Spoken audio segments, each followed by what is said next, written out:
Pesquisador de Universidade dos Estados Unidos, natural de Cajazeiras, publica artigo em uma revista científica internacional. A gente vai conversar agora com Allan Kardec Alencar. Ele publicou o seu artigo na revista Hypertional Journal e vai trazer detalhes para a gente agora dessa sua pesquisa, que inclusive revela um tratamento da hipertensão durante a gravidez. Allan Kardec, bem-vindo aqui ao programa, uma alegria acolhê-lo na sua terra, Cajazeiras. Você que está agora, acho que é Nova Orleans, é isso?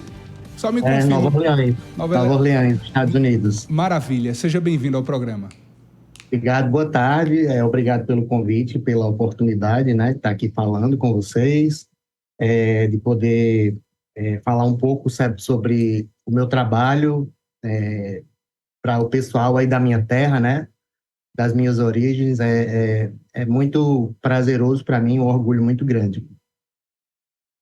Allan Kardec, você teve o seu artigo publicado em uma das principais revistas científicas a nível mundial, a Hypertional Journal. Como esse trabalho foi desenvolvido e como você descobriu, a partir dessa sua pesquisa, essa nova terapia para tratamento de hipertensão durante a gravidez, um problema crônico que afeta muitas mulheres? Então, esse trabalho ele foi desenvolvido a partir do momento em que a gente tem uma necessidade muito grande de terapias para o tratamento da hipertensão durante a gravidez, que a gente chama de hipertensão gestacional, né? Apesar de existirem muitos tratamentos para hipertensão arterial na clínica, na prateleira da farmácia, nenhum desses tratamentos pode ser utilizado em mulheres grávidas, porque eles são tóxicos para o bebê. Então, existe hoje em dia uma carência enorme e a necessidade de desenvolver esse tipo de terapia.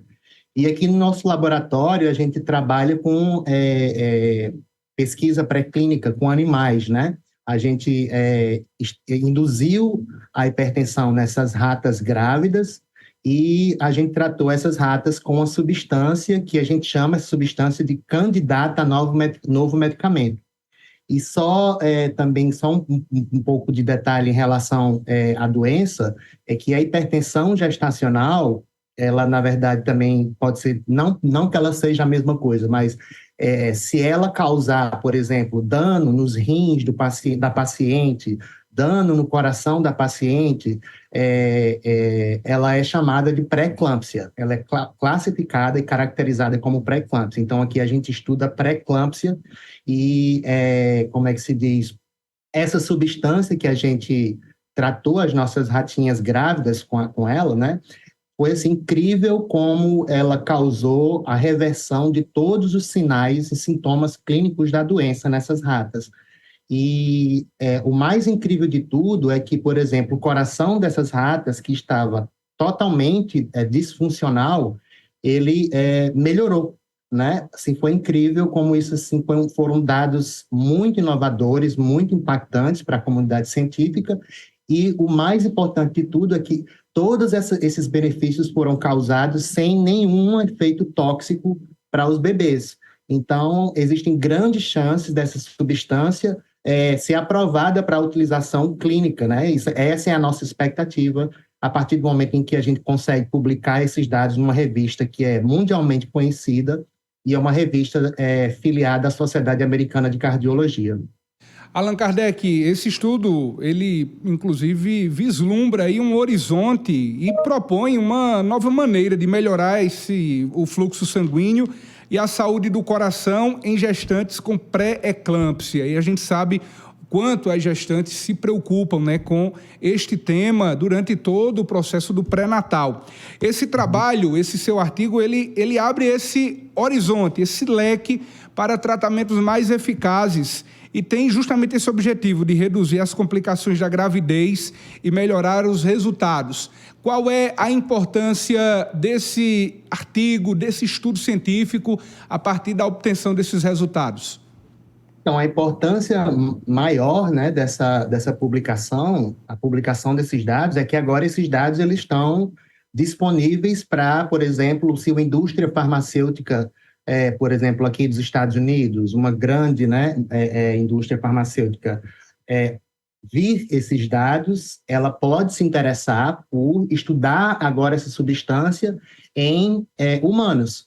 Então, a partir do momento em que a gente consegue publicar resultados como esses em revistas que são internacionalmente conhecidas, o impacto que isso pode causar e o benefício que isso pode trazer é a facilidade e a rapidez que essa terapia ela pode se tornar disponível para utilização na clínica, que é esse o nosso principal objetivo, né? A gente faz um estudo pré-clínico em animais para poder levar isso para a clínica e para tratar as pacientes que, infelizmente, ainda não têm nenhuma forma de terapia eficaz, principalmente devido à questão da toxicidade e os malefícios para o bebê. O índice de mortalidade tanto da mãe quanto do bebê na situação da pré-eclâmpsia é gigantesco. É um número, inclusive, que causa muita preocupação nas mamães, nos papais, inclusive nos profissionais de saúde, principalmente nesse tratamento que é necessário. Na sua opinião, esse estudo, ele comprova, por exemplo, a eficácia diante dos testes já realizados com as ratinhas, mas você acha que a indústria farmacêutica precisa ter esse olhar também atencioso para que seja também realizado testes e um tratamento com humanos? Claro, isso aí é imprescindível, né? Durante o desenvolvimento de novos medicamentos, existem fases que devem ser realizadas. No caso, aqui, a gente realizou para a publicação desse trabalho, como eu acabei de falar, foi uma das fases pré-clínicas, né? No caso, a indústria farmacêutica tem o interesse em levar isso para a clínica, essa substância ela ainda vai precisar passar por várias fases, né? 4 fases de estudo, né? Primeiro, em pequenos grupos de pacientes, para estudar a eficácia em pequenos grupos de pacientes, e caso haja eficácia, não vou dizer nenhum, mas com baixo índice de efeitos colaterais, essa substância ela passa para a fase 2 e assim sucessivamente, para a fase 3 até ser disponibilizada na clínica de uma maneira mais, como é que se diz, acessível, né? Estar disponível na prateleira da farmácia para as mamães grávidas aí fazerem utilização sem, digamos assim, sem maiores preocupações acerca do caso da toxicidade, dos malefícios para o bebê. Né? Allan Kardec, ao longo da sua trajetória profissional, a sua atuação enquanto pesquisador, vários trabalhos já foram desenvolvidos, por sinal tive acesso a alguns trabalhos que você desenvolveu, alguns deles, inclusive, publicados. Eu gostaria que você, e de certa forma uma curiosidade, eu gostaria que você pudesse falar para a gente sobre, principalmente esse artigo, né? Esse artigo que trata sobre esse tema, do tratamento de hipertensão durante a gravidez. Quanto tempo durou, né? Quando se iniciou, qual foi a colaboração que você teve, esses detalhes que também fazem parte, né, da construção de um artigo de tamanha relevância. Então, é um trabalho muito árduo, foram cerca de 2 anos que a gente levou para desenvolver todos os experimentos. Existe toda uma questão de ética também, de utilização de animais. Aqui nos Estados Unidos isso é algo muito rigoroso, então a gente precisou primeiro solicitar uma aprovação de um comitê de ética para a utilização desses animais, e aí eu precisei ser treinado por uma equipe de veterinários para induzir a doença nessas ratinhas através de um método cirúrgico.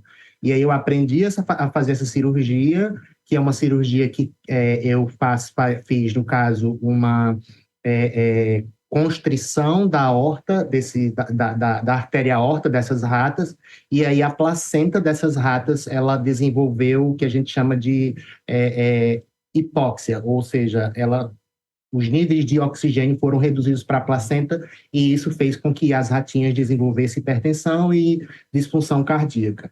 E aí, logo depois disso, eu tive que começar, junto, lógico, com o meu grupo de pesquisa aqui, eu trabalho com uma equipe de cerca de 8 pesquisadores aqui no meu departamento, e aí a gente precisou começar a tratar essas ratas, e lógico, a gente utilizou um número de cerca de 30 animais no total para conseguir essa publicação. Só que a gente não consegue fazer 30 animais ao mesmo tempo.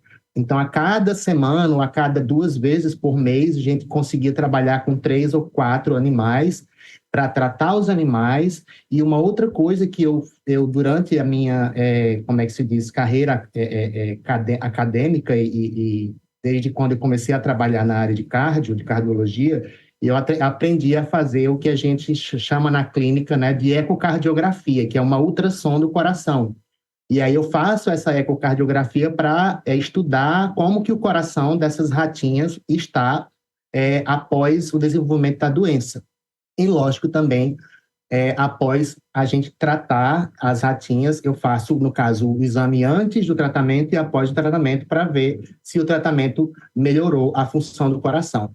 Então, foram 2 anos, digamos assim, foram 2 anos que a gente levou e outra coisa, quando a gente obtém os dados, escreve o artigo, a gente submete para a revista manda o artigo de volta para a gente, sugerindo modificações, pedindo mais experimentos. Então, assim, foi uma coisa, assim, um trabalho muito árduo, mas, ao mesmo tempo, muito prazeroso quando a gente olha, assim, no papel hoje e vê que ele está agora disponível aí para que a gente consiga trazer essa terapia, esses benefícios para as mamães e para os bebês. Em breve, num futuro breve, esperamos, né? Eu gostaria ainda de lhe fazer, acho que uma última pergunta, porque nós sabemos de quão árduo é o trabalho de um pesquisador, né? Um trabalho que exige uma dedicação quase que sacerdotal, né? Diária. Mas para você, um cajazeirense que estudou no sertão da Paraíba, depois em João Pessoa, concluiu seus estudos, hoje está em Nova Orleans, nos Estados Unidos. Como foi para você, né, saber que o resultado desse esforço lhe rendeu um artigo científico publicado na pesquisa, sua pesquisa publicada na revista científica Hypertension Journal, uma das principais revistas científicas do mundo? Então, eu me sinto muito, muito feliz, muito orgulhoso, mas, acima de tudo, eu acho que isso me traz, como é que eu posso dizer, um retorno no sentido de, eu olho para trás e vejo de onde eu saí, né? Do quão limitados são os nossos recursos no sertão, o quão é difícil a gente conseguir sair daí e desenvolver uma carreira.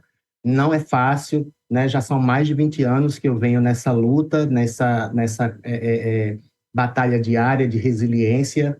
Então, assim, para mim é muito prazeroso hoje saber que eu saí de Cajazeiras do Sertão e eu estou nos Estados Unidos hoje como um pesquisador internacional e que muita gente duvidou de mim, muita gente achou que eu não seria capaz de chegar aqui porque eu sou do sertão, porque eu não tive um ensino básico suficiente, e eu, através disso, eu consigo mostrar para essas pessoas, né, para quem duvidou de mim, que é possível sim. É possível quando a gente sonha, quando a gente tem vontade, a gente olha para frente, apesar das dificuldades, manter a resiliência, o foco nos nossos sonhos e agarrar as oportunidades. É possível sim. Então, eu sonhei e cara, eu me sinto muito, muito grato por tudo, apesar de tantas dificuldades, mas eu me sinto mais feliz do que cansado. Lógico que cansa, mas eu me sinto muito mais feliz do que cansado.